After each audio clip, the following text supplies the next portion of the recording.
What is up? This is another video on the channel here today, and this one is another interesting one. So I've gone through all of Birmingham City's recent managers all the way up to Chris Hughton to today. So obviously I haven't put them in order, as you guys can see, but yeah, these are, in my opinion, the most of these Blues managers, managed Blue. I don't know if I forgot any. I'm pretty sure I haven't. I probably have, to be fair, honestly. I probably have. But, this is all the Blues managers that I've been supporting the club, really. We've had a lot of managers, especially over recent years anyway, which is, of course, not the best, for Blues. We should not be having that many managers in a short amount of time. But I'm going to go through all of the Blues managers, and I am going to rank them from best to liked to not too bothered, if I have them back again, and bad or never come back. So we're going to kick things off with our first one, which is none other than Chris Hughton, who was done all right at Blues, to be fair. Got us, it was the season when we went down. We had, trouble with owners and stuff like that. He did manage to get us into the playoffs. However, we did lose in the playoffs, which is not very good. However, he did get us fighting towards the playoff again with players like Adam Rooney, Jordan Much, all good players. Marlon King, that's another one, another good player. And yeah, he's a very good manager. But I want to put him in liked or not too bothered. The reason why he wouldn't go best or anything like that is because he left us when things went tough. He left Blues when things went a little bit too tough, He felt like, because I think if he would stay in the scene, we got back to the Premier League, which that means we'd have had new owners, because we'd appeal to them having been in the Premier League and all that. So I'm gonna put him in liked. He's a good manager. He does what he does well with teams. Pretty much, gets them up, really. He's done that with a few clubs. Most recent of Brighton, Hove Albion. Probably Nottingham Forest as well. And yeah, that's my thoughts on Chris Hughton. Next one, we move on to Lee Clark. Now, I want to put him in bad and never come back, because the first season when he had Blue, we didn't do too bad. I think we finished around about mid-table. With obviously again like Marlon King, another fantastic striker at Blues, which it's kind of what Blues are calling out for at the moment in real life. But yeah, Lee Clark. Yeah, good manager, really passionate guy as well. Obviously, he absolutely loved the club. I mean, that's another thing why I'm never going to put him never come back, even though I wouldn't have him back. But he's that passionate guy. You guys see him, on the touchlines when we were, even when we, equalised against Burnley, celebrating, going mad, running up and down the touchline. That's what you want to see as a manager. And the Bolton game, him running all the way into the away end and jumping in it, after the great escape. Absolutely fantastic. We cannot remember he'd done that for Blues as well, and he'd done that with a very short budget and with a terrible squad. Not bad, terrible. I'm going to put him in bad, but I wouldn't have him back, to be fair. But I feel sorry for him because I felt like his hands were tied, if that makes any sense. Okay, next one we're going to go on to is Gary Rowett, who is another interesting manager. Done very well at Blues, ex-Blues player as well, bit of a fan favourite. Many Blues fans absolutely loved him. Bizarre how he got sacked, but the rumours why he got sacked was because of because he apparently was snooping around other clubs like Norwich at the time and Derby. I'm not sure how true that is. And he sacked him when we were 7th in the league, which is never the best option to do. But, yeah, Gary Rowett, decent manager. The thing that I'm trying to take out what he's done after that, because, he's been a bit of a snake, if there's any sense, from going, oh, Derby's my dream club, Derby this, and he goes to Stoke for all the money, and obviously didn't work at Stoke, and now he's at Millwall, and he's working at Millwall, a bit similar to what he was doing at Blues, and I bet you if another big club comes in, he will immediately go off there.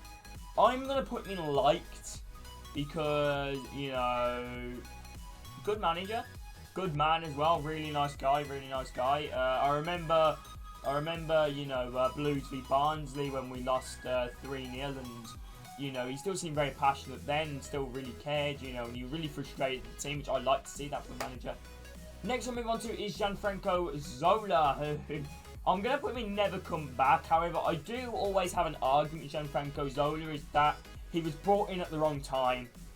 Because we did play some good stuff under him, but the players we had were never going to be able to play that. Never going to be able to play that type of football.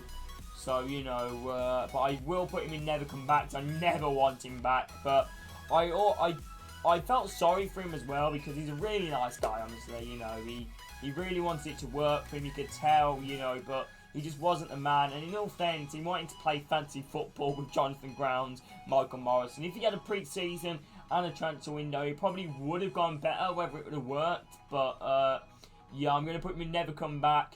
But I don't really hate him, to be fair, to be honest with you. You know, I don't hate him, but, you know, I'd never have him back. Right, next we go to Harry Redknapp, who is... I don't know, you know, I'm going to put him in like just because it's Harry Redknapp. You know, he kept us up that season with Steve Cottrell as assistant manager, and, you know, he done well, you know, obviously losing Villa, I believe, unfortunately, very upsetting indeed. Or did we draw? I can't remember. I think we lost 1-0. And yeah, he's obviously going to be liked, in my opinion. And he obviously kept us up by beating Huddersfield and Bristol, arguably two of the toughest teams to beat that season. Obviously, Huddersfield got promoted that season for the playoffs, and Bristol City, you know, were under a new revived Lee Johnson, which were, you know, pretty much unbeatable at home. You know, but we went there and won, and we done a brilliant escape, you know, from picking up Franco Zola's remains and poor stuff. But he did keep us up. Obviously, he stayed on for another season, brought in a load of fantastic players currently, which I think that is why he's not too bothered in his own life, because obviously Colin, Dean, all doing very well now for Blues at the moment. You know, obviously two very key players in the Blues squad, which we can't forget that. And yeah, I think I'll keep him in light. Really nice guy as well. Really cared about the club. But unfortunately, he didn't go too well. You know, when he stayed on for the rest of the season. However, you could argue that he got sacked too soon. And then Lee Carsley came in as a caretaker manager. Very hard to beat Lee Carsley because we did get our first win at the time in, like, I think it was like 12 games, a lot of games anyway. It was in the Bristol City game, I think it was 6 games. And yeah, he came in. We did beat Sheffield Wednesday on that game. I think we won 1-0. Isaac Purcell, his first goal for the club. But then we did have one of our most embarrassing losses ever. You know, I literally remember watching the commentary of that game and I was like, oh, 1-0 hole, 2-0 hole, 3-0 hole, 4-0 hole, 5-0 hole, 6-0 hole. Hey, 6-1. Right, Lee Carsley. I'm going to put it... I'm not gonna lie, I would never have him back, honestly. I just don't... I like Lee Carsley. You know, he came in, Gossel when he was absolutely crucial that season. But, yeah, not really that good of a manager, to be fair. But, fan favourite. Many Blues fans liked him, especially the ones that grew up with him, which I obviously didn't, you know, because of, you know, a bit young for that. But, you know, good player as well for Blues. Seemed like a nice bloke, but I'd never have him back personally. Right, next one is Steve Cottrell. Never come back. Never. Never. Get rid of him. Go. Run. Yeah, it's never come back for Steve Cottrell. He was, in my opinion, he's our worst manager we've ever had. You know, I know Zola, but the thing is, Zola, like, he was still trying to work it. Cottrell with his excuses was mad. Honestly, I've never heard stuff like that, you know. I remember him when we won 3-1 Sheffield Wednesday. He was like, oh, we didn't go off to kill the games, we wanted to be respectful. Be respectful and let them have a goal. That's absolutely ridiculous, you know. But however, we did have a really good time. He did Cottrell in January, I remember, because I remember us beating Reading and then Sheffield Wednesday, and then we did have a really good run on him and at some point, you know, but it just all went to pot, to be honest with you. Seemed like another guy, which was nice as well, but didn't really work. Not that good of a manager. Don't really rate him. League One's his level. And yeah, I felt like if it was Steve Cottrell and Harry Redknapp that was staying together, I felt like we would have done a lot better, because I felt like Cottrell, the pressure got to Cottrell. And yeah, next I'm on to Gary Monk. I have mixed opinions on this, because Monk, Loved the man when he was at Blues, honestly. Absolutely loved him at the time he was at Blues. But after when he left Blues, he kind of slagged off our, manager at the time, Pep Cottrell, which I don't rate that, he kept on chatting, about our manager and all that, which I don't rate that whatsoever, this is, we, no matter how much we were against the Monk decision, you shouldn't slag off, a manager, especially the man that you've worked with, assistant manager, because you've seen Monk's gone pretty much all around, pretty much most clubs in the Championship, and the only ones he's done well with was with Pep Cottrell. So I felt like he was envy and jealous. And Pep Cottrell, forget about Pep Cottrell, Gary Monk. Let's start with Gary Monk, right? Gary Monk took over from the madness of Steve Cottrell. I remember our first game, we lost 1-0 to Borough. I mean, 1-0, 2-0, but we played really well. We started really well, and then we started picking up results, and then we were playing really well. And Monk got the fans, and then we obviously had a transfer ban. And the players that he brought in, and to stay up that season with the transfer ban, and even push on towards the playoffs was incredible. And then we also got a point deduction which put us down, into a relegational fight. And then, we were right, and then he kept us up, and then we even finished mid-table. That was absolutely fantastic there from Gary Monk. But I felt like he has become a bit of a snake, to be fair, recently. But I'm not going to put him in best. I'm going to put him in liked. I feel like if I put Rowett in liked, if I put Monk in liked, because they are both very similar in my opinion in terms of likability. Both very liked. Never going to put Rowett and Monk there. Next one is Pep Cottrell, which I don't want to put him in bad because he basically kept us up really. Because at the time Steve Spooner literally, I think we only got like a point under Steve Spooner. But Pep Cottrell, he did absolutely awful towards the end of the season, honestly. I don't know what happened. Everything was bizarre, honestly. But we did play some good football. We brought in some good players, like Daniel Crowley, Ivan Sonic. So I was thinking about putting him in bad, but I'm going to put him in not too bothered, just because I actually generally think, he is a very likeable man again, honestly. I remember his last press coming to the club, when he got the day he said he was going to resign as Blues manager. He said something like, "You take me out of Birmingham, you can't take the Birmingham out of me," or something like that. And that is what I want to hear from a Blues manager. Very nice guy. Was a fun favourite until we went a bit downhill. But if you told me we would have replaced Steve Spooner with Pep Cottrell as caretaker manager, I wouldn't have sacked Pep Cottrell. I was hoping we could get someone else in to hopefully steady the ship a bit. But considering Pep Cottrell was going to go anyway, I think everyone wanted him sacked anyway. Yeah, I think I'm going to keep Pep Cottrell in, not too bothered.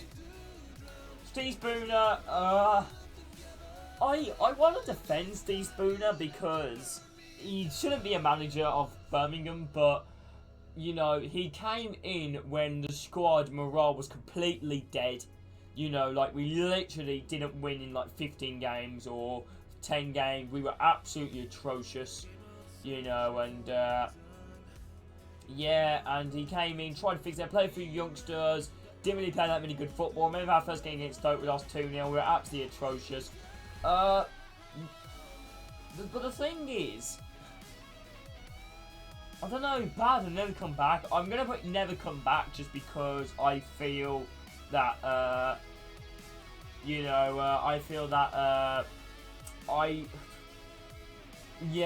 shouldn't be a manager of the club. I don't think he can handle the job, to be fair. Neither should Craig Gardner as well. And we're going to go to the final, which is Untitled Chapter, which, I'm not going to put him in best, and I know he's going in best. I think that tells you something, honestly. I think that generally tells you something. But I really like Karanka. I actually want to put him in best just because he has to be best. But I'm going to put him in... I think he's done well. I think, I don't think he's done that bad. We've got a few wins for him. I think the difference is 4 points difference between how he started at Middlesbrough compared to compare these first 15 games at Borough compared to 15 games at Blues. Only a 4-point difference, and it will take time for things to gel, obviously, because Craig's had 3 months at Blues and we've made him pretty much an entire new team, an entire new squad. I am going to put him in liked, I think, because I do like Karanka, I think he's definitely shaped out the defence. I think we've definitely been a lot better defensively. However, we just seem to be... every time we go in front, we just seem to concede. But, you know, we seem to hold on to, like, draws, you know, like scrappy draws, you know, instead of losing the game. You know, that's a big improvement compared to when Clotter and Spooner was there. We were shipping, you know, like 3 goals each game, and now he's coming and, you know, we're shipping no goals. The problem is we ain't scoring goals. That's my only issue. And obviously recently losing to Barnsley. We do have Bristol City staying the day I'm recording this. And yeah, I think Franco will go in late. So let me know your thoughts on this tier list. Let me know if there's anything you would switch around. But yeah, thank you for this video, lads. I love every single one of you. And yeah, keep right on, lads. And I hope to see you all in the next video, lads. Love you all and see ya.